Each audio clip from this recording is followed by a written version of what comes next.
Good morning সবাইকে। সবাই কেমন আছো? আশা করছি যে যেখানে আছো খুব ভালো আছো, সুস্থ আছো। আর আজকে হলো রোববার, তো আজকে ব্লগটা এখন থেকে শুরু করলাম আর ঘর ঝাড়া দিয়ে আরম্ভ করলাম। তো এদিকে দেখো মা এখন আমার রুমটা ঝাড়ছে। আর আজকে সকালের ব্রেকফাস্টও হয়ে গেছে, সব বাড়ি হয়ে গেছে। ব্রেকফাস্ট করে তারপরে মা আবার ধরেছে আর কি। তো আগেই করে নিয়েছিল উপরেরটা, তারপরে খেয়ে এসে এখন আবার করছে আর কি। তো আমি এদিকে লাউ কাটতে বসে পড়েছি, কারণ রুমের যা যা ফার্নিচার ছিল সব এগিয়ে দিয়ে রেখে এসেছি, মা যেহেতু ঝাড়ছে। তো ওই জন্য আমি ভাবলাম রান্নাটা সেরে ফেলি। তো এদিকে দেখো আমি লাউ নিয়ে বসেছি, লাউটা এখন কুচাবো। তো ওটাকে ভালো মতন কুচিয়ে নিই, তারপরে চলে যাব রান্নায়। আর এদিকে দেখো আমাদের রুমটা ঝাড়া হয়ে গেছে, উপর নিচ সব। তো এদিকে ফটোগুলো লাগানো ছিল, তো মা এগুলোকে নামিয়ে নিচে রেখে দিয়েছে। আর বাকি দেখো সব উলট পালট হয়ে আছে, এগুলোকে গুছাতে হবে। এদিকে কলিং নিয়ে আসছি আর কাপড়ও নিয়ে আসছিলাম, ভেবেছিলাম শোকেস টোকেসগুলো ফার্নিচারগুলো মুছে সেট করে নেব, কিন্তু আর মুছিনি। ভাবলাম না, রান্নাটা আগে সেরে নিই, তারপরে মুছবো। তো এদিকে দেখো মার বেবি রুম ঝাড়তে চলে আসছে। তো এদিকে দেখো বেবি রুমেরও ওপর টোপর ঝাড়া হয়ে গেছে। এখন সব মা এখান থেকে যে নামিয়েছিল ওগুলো সব এখন মুছে মুছে জায়গায় রাখছে। আর আমাদের রুমের থেকে যা জাবরা বেড়েছিল সব প্লাস্টিকের মধ্যে বেঁধে নিয়েছে মা। আর এদিকে দেখো আমি চলে আসলাম রান্নায়। তো ওই জন্য বললাম না যে আগে রান্নাটা সেরে নিই। তো এদিকে দেখো বন্ধুরা, লাউটা বসিয়ে দিয়েছিলাম, তো লাউটা এখন সম্বাদ দিচ্ছি শুকনো তেজপাতা আর পাঁচফোড়ন দিয়ে। আর এদিকে ডালও হয়ে গেছে আমার। তো এখন বানাবো, শুধু ডিমটা বানাবো। তো ডাল লাউ হয়ে গেছে, ডিমটা বানালে আমার হয়ে যাবে। আর এদিকে রুমটাও আমি একটু গুছাতে হবে, কারণ সব ফার্নিচারগুলো একটু মুছতে হবে, মুছে সব সেট করতে হবে। তো ওই জন্য ভাবলাম যে ওগুলো করতে তো অনেকটা সময় লাগবে না, তো ওই জন্য আগে রান্নাটা সেরে নিচ্ছি। তো এদিকে দেখো বন্ধুরা, আমার ডিম ভাজাও হয়ে গেছে। আর একটু ছোট মাছ আছিলো, ভুলেই গেছি তোমাদেরকে বলতে। আর আমিও ভুলে গেছিলাম যে একটু ছোট মাছ আছিলো, তো ওটা নিয়ে আসলাম ফ্রিজের থেকে। তো ওটাও একটু লঙ্কা পেঁয়াজ দিয়ে একটু চচ্চড়ি করে রেখে দেব, তারপরে চলে যাব রুমটা গোছাতে। তো চলে আসলাম দেখো রান্না টান্না সেরে রুম গোছাতে। তো অমনেই দেখি তোমাদের দাদাভাই আর বাবাও চলে আসছে। তো যাই হোক, ভালোই হয়েছে, কারণ আমি তো আর এগুলো উঠাতে পারতাম না, তো উপরে রেখে দিতে হতো, ও আসলে পরে উঠাতে হতো আর কি। তো যাই হোক, ভালো হয়েছে। তো এদিকে দেখো তোমাদের দাদাভাই চলে আসছিল, তো ও সব হ্যাপিগুলো গডরেজের উপরে উঠিয়ে দিচ্ছে। আর ওগুলো হয়ে গেছিলো, তো আমি আবার এদিকে কিছু ড্রেসিং টেবিলগুলো মুছে ফেলছিলাম।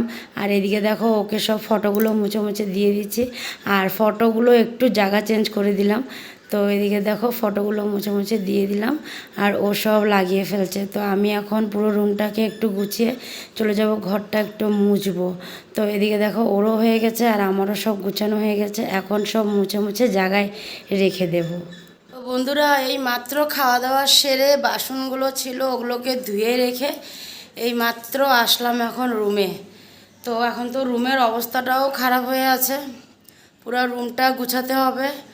তো এখন গুছাবো না, এখন একটু সময় রেস্ট করব, কারণ শরীরে আর দিচ্ছে না, ইচ্ছাই করছে না আর এখন কিছু করতে। তো মনে হচ্ছে কিনা একটু সময় বসি।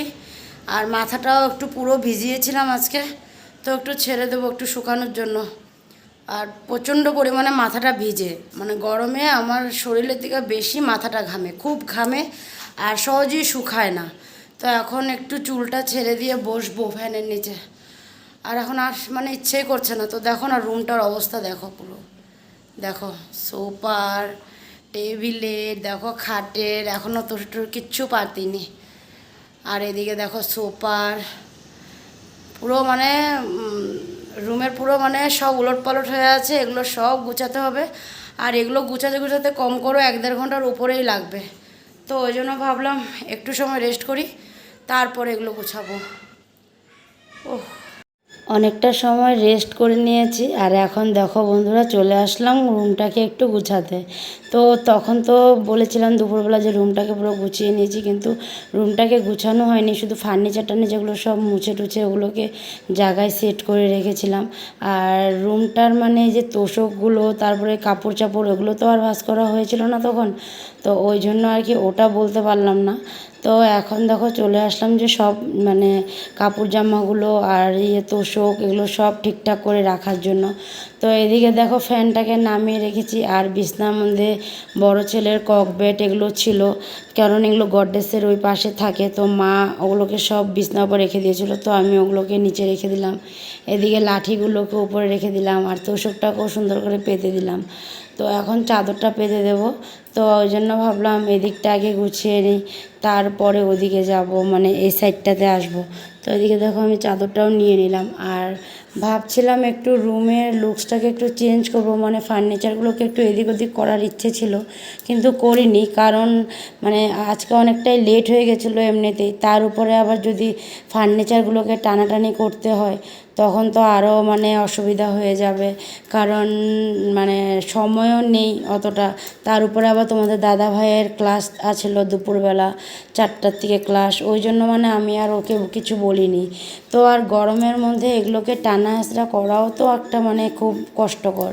তো ওই জন্য ঠান্ডার দিনে মানে ভাবলাম কি না যে একটু ফার্নিচারগুলোকে একটু এদিক ওদিক করব, তাহলে আর কি লুকসটাও চেঞ্জ করলে রুমটাও একটু দেখতে ভালো লাগবে। তো আজকে কয়েক বছর ধরে তো একই মানে সেতেই আছে, স্টাইলেই আছে রুমটা, তো ওই জন্য ভাবলাম একটু চেঞ্জ করি।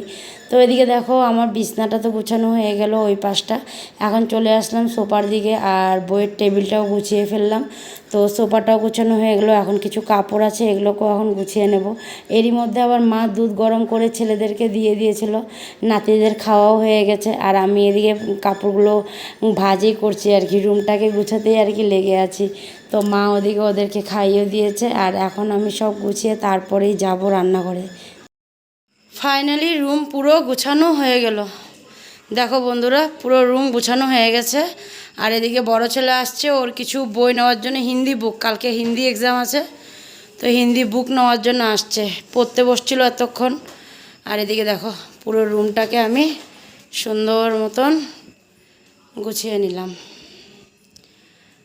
তার মধ্যে কারেন্টটা যাচ্ছে আর আসছে, উফ এখন আবার আসছে, আর আসলে পরে না হাওয়াটা একদম গায়ে লাগে না ফ্যানের, ও এত গরম লাগছে।